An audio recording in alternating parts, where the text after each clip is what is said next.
Hello friends, welcome to Sivagiri channel.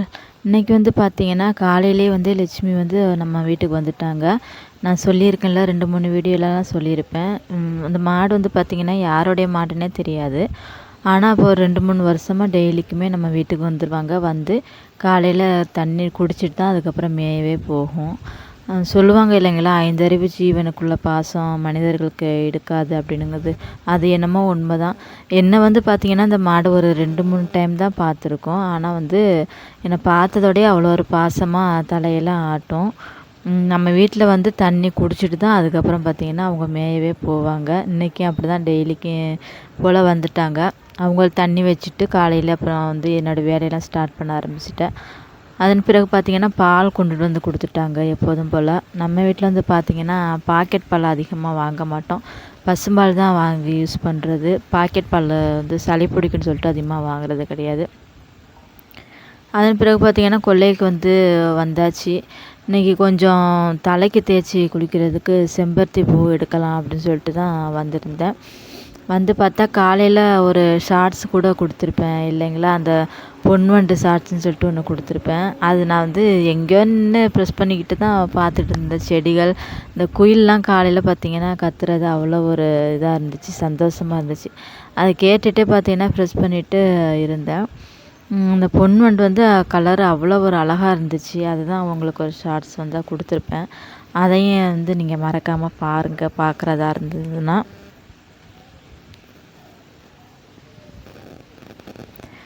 காலையில் பார்த்திங்கன்னா கொஞ்சம் மழை வந்து விட்டு விட்டு தான் பேஞ்சுது. ரொம்ப அதிகமான மழைன்னு சொல்ல முடியாது. கொஞ்சம் லைட்டான மழை இருந்தது. அதனால பார்த்திங்கன்னா அந்த குயில்களுக்கெலாம் அவ்வளோ ஒரு சந்தோஷம் போல். அந்த வீடியோவில் சவுண்டு கேட்கும், பார்த்துருக்கீங்களா? ரொம்ப காலையில் முழிக்கும் பொழுதே பார்த்திங்கன்னா ஒரு 5:45 6 மணி இருக்குன்னு நினைக்கிறேன். குயில்கள் சத்தம் தான் ரொம்ப அதிகமாக கேட்டுக்கிட்டு இருந்தது. செம்பருத்தி பார்த்திங்கன்னா எங்கள் அம்மா வீட்டில் அந்த வெள்ளை கலரும் சிகப்பும் கலந்த மாதிரியான செம்பருத்தி தான் இருக்குது. இது வந்து நம்ம வந்து அடிக்கடி தலைக்கு தேய்ச்சி குடிக்கும்போது முடி வந்து நல்லா சாஃப்டாக இருக்குன்னு சொல்லலாம். முடி கொட்டுறதையும் தவிர்க்கும்.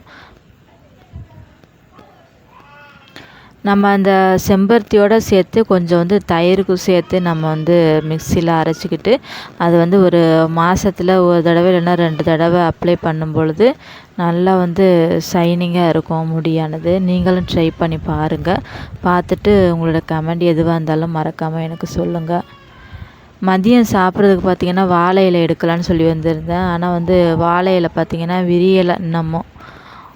கொஞ்சம் சரி நாளைக்கு எடுத்துக்கலாம், விரிஞ்ச பிறகு எடுத்துக்கலாம் அப்படின்னு சொல்லிட்டு விட்டாச்சு. நம்ம வீட்டில் முருங்கை மரம் பார்த்திங்கன்னா ஒரு 6 அடி 7 அடி தான் இருக்குதுன்னு நினைக்கிறேன். நல்லா நம்ம நின்றுக்கிட்டே நம்ம வந்து எடுத்துடலாம். அந்தளவுக்கு தான் வந்து நம்மளுடைய முருங்கை மரத்தில் வந்து காய் கிடைக்கும். நான் சொன்னேன் பார்த்திங்களா, பொன்வண்டு அழகாக வந்து உட்காந்துருக்காங்க இல்லையா. முன்னாடிலாம் வந்து சின்ன பிள்ளையா இருக்கும்போதெல்லாம் நான் பார்த்ததில்ல. வந்து இந்த பொன்வண்டுகள்லாம் அதிகமாக இருக்கும். இந்த மழை காலங்கள்லாம் வந்துச்சுன்னா ரொம்ப இந்த பொன்வண்டுகள், தட்டான் பூச்சி, அந்த சிட்டுக்குருவி இதெல்லாம் பார்த்திங்கன்னா அதிக அளவு வந்து இருக்குன்னே சொல்லலாம். ஆனால் இப்போ வந்து நம்ம காலங்கள் மாற மாற வந்து அந்த பூச்சி இனங்கள், பறவை இனங்கள்லாம் வந்து குறைஞ்சிருச்சுன்னே தான் சொல்லலாம் இல்லையா. அந்த மாதிரி யாராருக்கெல்லாம் வந்து அந்த சின்ன வயதில் பார்த்ததும் இப்போ பார்க்குறதுக்கும் வித்தியாசம் இருக்குதுன்னு சொல்லிட்டு எனக்கு சொல்லுங்கள். அந்த காலத்தில் மழை பெஞ்சிட்டாலே போதும். நம்ம கிராமத்து சைட்லாம் பார்த்திங்கன்னா ஊரை சுற்றிலும் அப்படி தட்டான் தான் அதிகமாக பறக்கும். இப்போல்லாம் வந்து அது பார்க்க முடிய மாட்டுது. அந்த மாதிரிலாம் யார் அனுபவங்கள் இருக்குதுன்னு சொல்லிட்டு எனக்கு ஒரு மறக்காமல் கமெண்ட் ஒன்று சொல்லுங்கள்.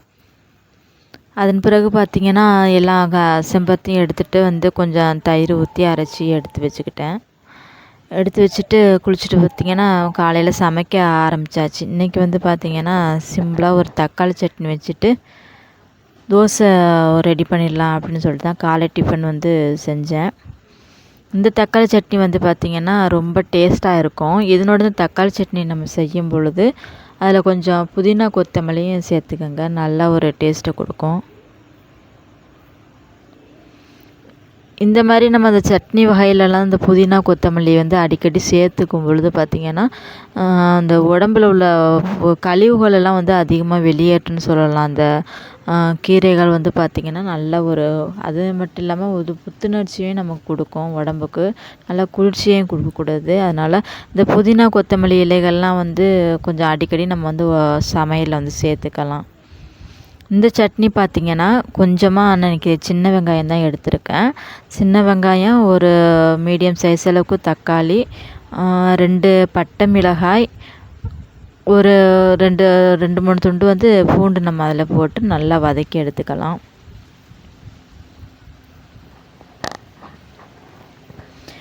இந்த சட்னிக்கு வந்து தேவையான அளவுக்கு உப்பும் போட்டு நம்ம நல்லா இதை வந்து வதக்கி எடுத்துக்கலாம். இந்த சட்னி வந்து பார்த்திங்கன்னா ரொம்ப வதங்கணுங்கிற இதெல்லாம் கிடையாது. கொஞ்சம் ஒரு மூடி போட்டு நம்ம நல்லா வதக்கின பிறகு நம்ம வந்து தண்ணி விட்டு அரைச்சிக்கலாம்.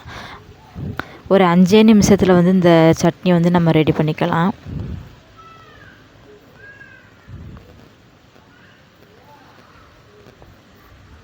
எங்கள் வீட்டில் பார்த்திங்கன்னா ஒரு தேங்காய் சட்னி வச்சு இந்த சிம்பிளாக ஒரு தக்காளி சட்னி வச்சிட்டோம்னா அன்றைக்கி சூப்பராக இருக்கும். அந்த சாப்பாடு தோசை பார்த்திங்கன்னா நல்லா ஒரு டேஸ்ட்டாக இருக்கும். அந்த சட்னியோடு வச்சு சாப்பிடும்பொழுது நீங்களும் ட்ரை பண்ணி பாருங்கள்.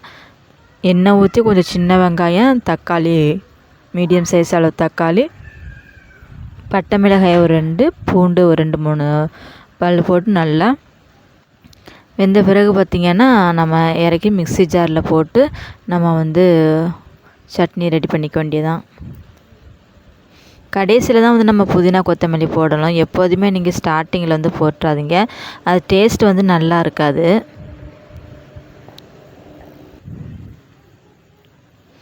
நல்லா வதங்கின பிறகு பார்த்திங்கன்னா நம்ம வந்து கடைசியில் புதினா கொத்தமல்லி வந்து அதில் போட்டுடலாம். போட்டு இதை நல்லா வதக்கி விட்டுக்கோங்க.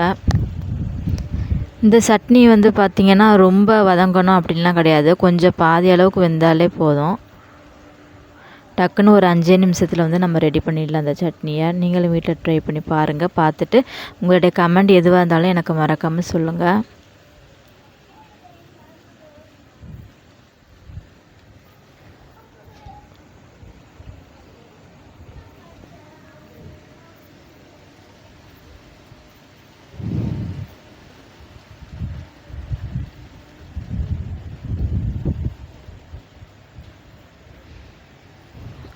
அது வந்து கொஞ்ச நேரம் வந்து நம்ம சூடு ஆறட்டும் விட்டுடலாம். ஏன்னா வந்து சூட்டோடு நம்ம வந்து மிக்ஸி ஜாரில் போட முடியாது. அதனால் வந்து சூடு ஆறின பிறகு நம்ம மிக்ஸி ஜாரில் போட்டு நம்ம வந்து சட்னி அரைச்சி வச்சுக்கலாம். அதன் பிறகு பார்த்திங்கன்னா மாவு கலக்கி வந்து தோசை ஊற்ற ஆரம்பிச்சிட்டேன். கல் கொஞ்சம் சூடான பிறகு தோசை ஊற்றலாம் அப்படின்னு சொல்லிட்டு சட்னி முதல்ல அரைச்சிக்கலான்னு சொல்லிட்டு சட்னி வந்து ரெடி பண்ண ஆரம்பிச்சிட்டேன். இந்த சட்னி வந்து பார்த்திங்கன்னா எனக்கு கொஞ்சமாக ஒரு 2 பேருக்கு சாப்பிட்ற அளவுக்கு தான் நான் வந்து போட்டு கொஞ்சம் தண்ணி ஊற்றி நம்ம மிக்ஸி ஜாரில் அரைச்சிக்கலாம். அப்பா வந்து காலையில் போட்டுக்கு போயிட்டாங்க. அவங்க வந்து பழைய கஞ்சி சாதம் தான் எடுத்துகிட்டு போவாங்க எப்போதுமே. அதனால் அம்மாவுக்கும் எனக்கு 2 பசங்களுக்கு குட்டீஸுக்கு கொடுக்குறதுனால இந்த அளவுக்கு வந்து போதுமானது. உங்கள் வீட்டில் வந்து நிறைய பேர் இருக்கிறாங்க, நீங்கள் காலை டிஃபன் செய்கிற பொழுது பார்த்திங்கன்னா நம்ம வீட்டில் உள்ளவங்களுக்கு தகுந்த மாதிரி நம்ம வெங்காயம், தக்காளிலாம் போட்டு இந்த மாதிரிக்கு நீங்கள் சட்னி அரைச்சி கொடுத்து பாருங்கள். ரொம்ப டேஸ்ட்டாக இருக்கும்.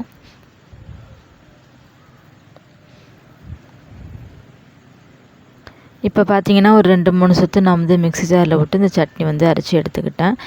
இதில் வந்து இன்னும் கொஞ்சம் நம்ம தண்ணி விட்டு ஒரு கடுகு, கருவேப்பிலை போட்டு தாளித்து எடுத்து நம்ம யூஸ் பண்ணுறாலும் பண்ணலாம். இல்லைனா இப்படியே கூட நம்ம வந்து ஒரு தோசை ஊற்றி அதில் வந்து நம்ம சாப்பிட்லாம். நீங்கள் வந்து ட்ரை பண்ணி பாருங்கள்.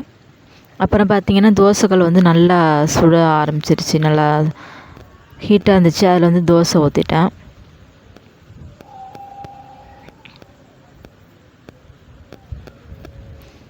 தோசை மாவு பார்த்திங்கன்னா நம்ம வீட்டில் அரைக்கிறதா. நீங்கள் வந்து தோசை மாவு அரைக்கிறதுக்கு வந்து நீங்கள் கேட்டிங்கன்னா நான் உங்களுக்கு ஒரு வீடியோ ஒன்று கொடுக்குறேன். நல்லா சாஃப்டாக மொறுமொறுன்னு வரும். தோசைக்கல்லிலே ஒட்டாது. இப்போ நம்ம வீட்டில் ஊற்றுற தோசை பார்த்திங்கன்னா நீங்கள் பார்க்கும்போதே தெரியுது இல்லையா, நம்ம வந்து ரோஸ்ட் மாதிரிக்கே வரும் நம்ம வீட்டு தோசை பார்த்திங்கன்னா. இன்றைக்கி வந்து ஒரு பிளேன் தோசை ஒன்று, அப்புறம் எக் தோசை ஒன்று, 2 தோசை தான் பசங்களுக்கும் எனக்கும் ஊற்றி சாப்பிட்டாச்சு. அன்றைக்கி வந்து காலை சாப்பாடு முடிச்சுட்டு மதியம் வந்து சமைக்க ஆரம்பிச்சிட்டேன். இன்றைக்கி வந்து பார்த்திங்கன்னா மீன் குழம்பு வச்சுட்டு மீன் கொஞ்சம் பொரியல் பண்ணிவிட்டு பீட்ரூட் செய்யலான்னு தான் அன்றைக்கி வந்து சமையல் வந்து ரெடி பண்ண ஆரம்பித்தேன். இன்றைக்கி விறகடுப்பில் தான் சமைக்கலான்னு இருந்தேன். ரொம்ப நாளாச்சு விறகடுப்பில் வந்து சமைச்சு டைமே கிடைக்கல. இன்றைக்கி வந்து பார்த்திங்கன்னா சரி விறகடுப்பில் செய்யலாம் அப்படின்னு சொல்லிட்டு சமைக்க ஆரம்பிச்சிட்டேன். அதுவும் நான்வெஜ் மீன் குழம்பு, சிக்கன், மட்டன் இந்த இதெல்லாம் பார்த்திங்கன்னா நம்ம விறகடுப்பில் செய்யும்போது அதோட டேஸ்ட்டே தனின்னு தான் சொல்லலாம். யார் யாருக்கெல்லாம் இந்த மாதிரி விறகடுப்பில் சமைக்க ரொம்ப பிடிக்கும் அப்படின்னு சொல்லிட்டு மறக்காமல் எனக்கு ஒரு கமெண்ட் மட்டும் பண்ணுங்கள். எனக்கு வந்து விறகடுப்பில் சமைக்க ரொம்ப பிடிக்கும். ஏன்னா சின்ன வயசுலேருந்து நான் அதில் வந்து சமைச்சு பழகிட்டேன். 2வது பார்த்திங்கன்னா நம்ம ஸ்டவ் அடுப்பில் கேஸில் சமைக்கிறத விட இந்த விறகடுப்பில் வந்து சீக்கிரமாகவே சமைச்சிடலாம். அது அந்த அடுப்பு யூஸ் பண்ணுறவங்களுக்கு தான் தெரியும். டக்குன்னு அதில் வந்து பார்த்திங்கன்னா ஒரு மணி நேரம் நம்ம சமையல் பண்ணுறோம்னா இதில் 1/2 மணி நேரம் தான் ஆகும். ஏன்னா அந்த நெருப்பு வந்து பார்த்திங்கன்னா நல்லா எல்லா பக்கமும் சுற்றி எரியும்போது சீக்கிரமாகவே எல்லா பொருட்களுமே வெந்துடும். அதே சமயம் டேஸ்ட்டாகவும் இருக்கும். அப்புறம் பார்த்திங்கன்னா அம்மா வந்து மார்க்கெட்டுக்கு போய் மீன் வாங்கிட்டு வந்தாங்க. இன்றைக்கி வந்து போட்டு வர நாள், ஞாயிற்றுக்கிழமைங்கிற பொழுது பார்த்திங்கன்னா மீன் கொஞ்சம் நல்லாவே கிடைக்கும். நம்ம நேரத்தோடு கொஞ்சம் சீக்கிரமாக ஒரு 10 மணி 9 மணிக்கெலாம் போயிட்டோம்னா இன்னுமே நல்லா ஃப்ரெஷ்ஷான மீன்லாம் வாங்கிட்டு வரலாம். அம்மா அன்றைக்கி போகும்போது பார்த்திங்கன்னா ஒரு 11 மணிக்கு மேலே தான் ஆயிடுச்சு. மீன்லாம் பாதி கொடுத்துட்டாங்க அப்படின்னு சொன்னாங்க. அப்புறம் கிடைச்ச மீனை தான் வாங்கிட்டு வந்தேன் அப்படின்னு சொல்லிட்டு பார்த்திங்கன்னா க்ளீன் பண்ணி எடுத்துகிட்டு வந்தாங்க. அப்புறம் கொல்லையில் போய் கொஞ்சம் முருங்கைக்காய் எடுத்துகிட்டு வந்தேன். காலையிலே வந்து அதுக்கு தான் போய் பார்த்தேன் எடுக்கலான்னு சொல்லிட்டு. கீழே வந்து ரொம்ப ஈரமாக இருந்தது, எடுக்க முடியலை. அப்புறம் வந்து முருங்கைக்காவை எடுத்துகிட்டு நம்ம தொட்டி தண்ணியில் பார்த்திங்கன்னா நல்லா அலசிட்டு வந்துட்டேன். இன்னும் ஒரு வாரம் போச்சுன்னா முருங்கைக்காய் நல்லாயிருக்கும். ஆனால் இப்போதைக்கு நமக்கு தேவைப்படுறதுனால நான் அதை வந்து எடுத்துகிட்டு வந்துட்டேன். அப்புறம் சாதமும் பார்த்திங்கன்னா நல்லா வெந்துருச்சு. நான் சொன்ன மாதிரி பார்த்திங்கன்னா நம்ம வந்து டக்குன்னு வெந்துடும். நம்ம வந்து விறகடுப்புலலாம் சமைக்கும் பொழுது பார்த்திங்கன்னா நம்ம வந்து சீக்கிரமாகவே சமையல்லாம் செஞ்சு முடிச்சிடலாம். நீங்களும் ட்ரை பண்ணி பாருங்கள். உங்கள் வீட்டில் விறகடுப்பு வச்சு சமைக்கிற அளவுக்கு இட வசதி இருந்துச்சுன்னா தாராளமாக நம்ம வந்து விறகடுப்பில் வந்து சமைக்கலாம். அப்புறம் பார்த்திங்கன்னா இன்றைக்கி மீன் குழம்பு செய்ய ஆரம்பிச்சிட்டேன்.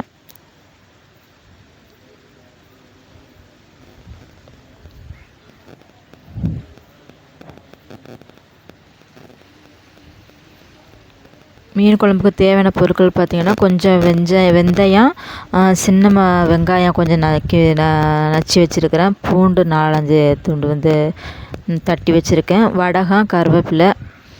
நான் வந்து மீன் குழம்பு பார்த்திங்கன்னா புளி ஊற வச்சு அந்த கரைசலை எடுத்துகிட்டு அதில் வந்து மிளகாய்த்தூள் போட்டு தக்காளி எல்லாம் போட்டு அதிலே மிக்ஸ் பண்ணிவிட்டு நம்ம தேவையான இந்த முருங்கைக்காய்லாம் அதிலே போட்டு நல்லா மிக்ஸ் பண்ணிக்கிடுவேன். அந்த மிளகாய் சாந்தோட தனியாக வச்சு நான் வந்து வதக்கி போட மாட்டேன். இந்த மாதிரி நீங்களும் மீன் குழம்பு செஞ்சு பாருங்கள், ரொம்ப டேஸ்ட்டாக இருக்கும். இப்போ பார்த்திங்கன்னா நல்லா சட்டி வச்சு எண்ணெயெல்லாம் ஊற்றி நல்லா சட்டி காஞ்சதோட கொஞ்சம் வெந்தயம் போட்டுக்கிட்டு நம்ம தட்டி வச்சுருந்த அந்த வெங்காயம், பூண்டு, வடகம், கருவேப்பிலை எல்லாமே போட்டு நல்லா அந்த எண்ணெயிலே நம்ம வந்து வதக்கி எடுத்துக்கலாம்.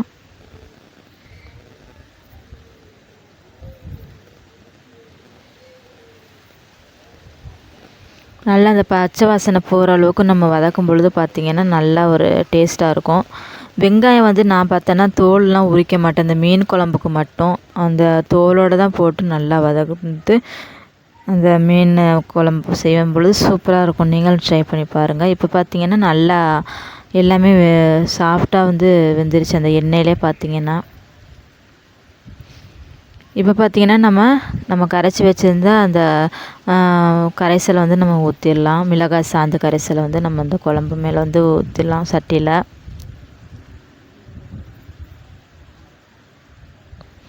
இந்த மாதிரி நீங்கள் செய்யும்பொழுது ரொம்ப நேரம் வந்து எடுக்காது. ஒரு 10 நிமிஷத்தில் வந்து நம்ம மீன் குழம்பு வந்து செஞ்சு முடிச்சிடலாம்.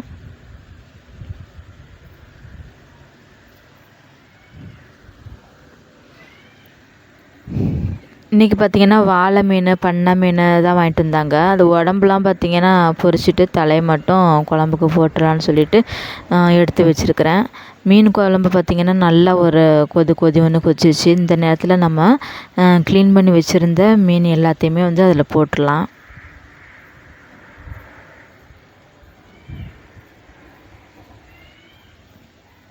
மீன் குழம்பு வந்து மீனை வந்து ரொம்ப ஸ்டார்டிங்கிலே போட்டுறக்கூடாது. அப்புறம் வந்து சீக்கிரம் கரைஞ்சி போயிடும். அதனால் நல்லா ஒரு கொதித்து நம்ம அந்த இறக்குற ஸ்டேஜில் தான் வந்து எப்போதுமே மீன் வந்து போடணும். அப்போ தான் மீன் வந்து உடையாமல் வரும். டேஸ்ட்டும் நல்லாயிருக்கும். நம்ம ஸ்டார்டிங்கிலே போட்டோம்னா அது எல்லாமே கரைஞ்சி போயிடும் அந்த குழம்புலையே. இந்த மாதிரி நீங்கள் வந்து மீன் குழம்பு வைக்கும்போது ட்ரை பண்ணி பாருங்கள். நல்லா கொதித்து நம்ம இறக்குற ஸ்டேஜில் வந்து பார்த்திங்கன்னா கடைசியில் தான் நம்ம வந்து மீனை வந்து போடணும். இப்போ நான் மூடி போட்டு நல்லா மூடி வச்சுட்டேன். நல்லா கொதி வந்து வரட்டும். அதன் பிறகு நம்ம வந்து தேங்காய் வந்து அரைச்சி நம்ம ஊற்றிக்கலாம். ஊற்றிட்டோம்னா மீன் குழம்பு வந்து ரெடி ஆகிரும்.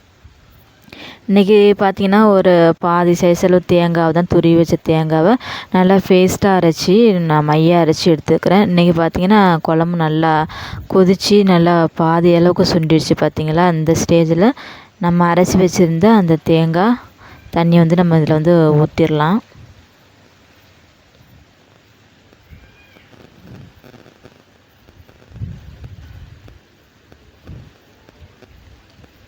தேங்காய் ஊற்றிட்டு பார்த்திங்கன்னா ஒரு கிண்டி விட்டுட்டு நம்ம வந்து மூடி போட்டு மூடிடலாம்.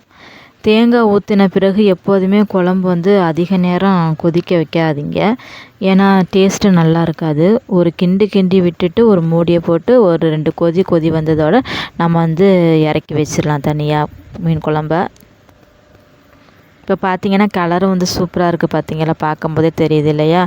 இன்னமும் நம்ம வந்து கொதித்து நம்ம இறக்கி வைக்கும்போது இன்னும் டேஸ்ட்டாகவும் இருக்கும். நல்லா பார்க்கும்பொழுது நல்லா அழகாகவும் இருக்கும் அந்த மீன் குழம்பு.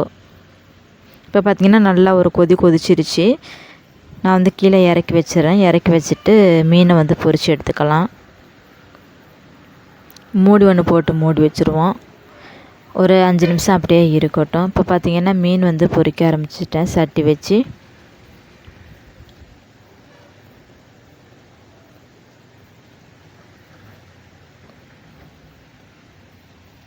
சீக்கிரமாகவே நம்ம விறகடுப்பில் சமைக்கும்போது சமைச்சி எடுத்துடலாம். ஏன்னா 4 பக்கமும் பார்த்திங்கன்னா நெருப்பு நல்லா விழுகும். அப்படிங்கும் பொழுது கேஸ் ஸ்டவ்வை விட வந்து ஒரு 10 நிமிஷம்தான் ஆகும் நம்ம மீன் பொரியெல்லாம் செய்ய.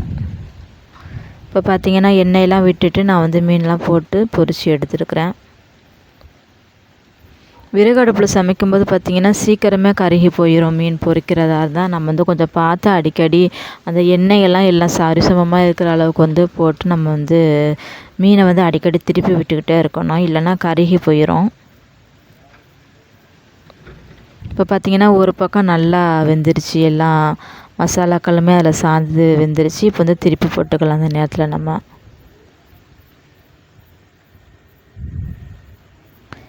இன்றைக்கி அம்மா கொஞ்சம் லேட்டாக போனதுனால மீன் கம்மியாக தான் கிடச்சிருந்தது போல். அதனால் வந்து கொஞ்சம் மீனை வந்து குழம்புக்கும் ஒரு 4-5 துண்டை வந்து பொரிக்கவும் எடுத்துக்கிட்டாச்சு.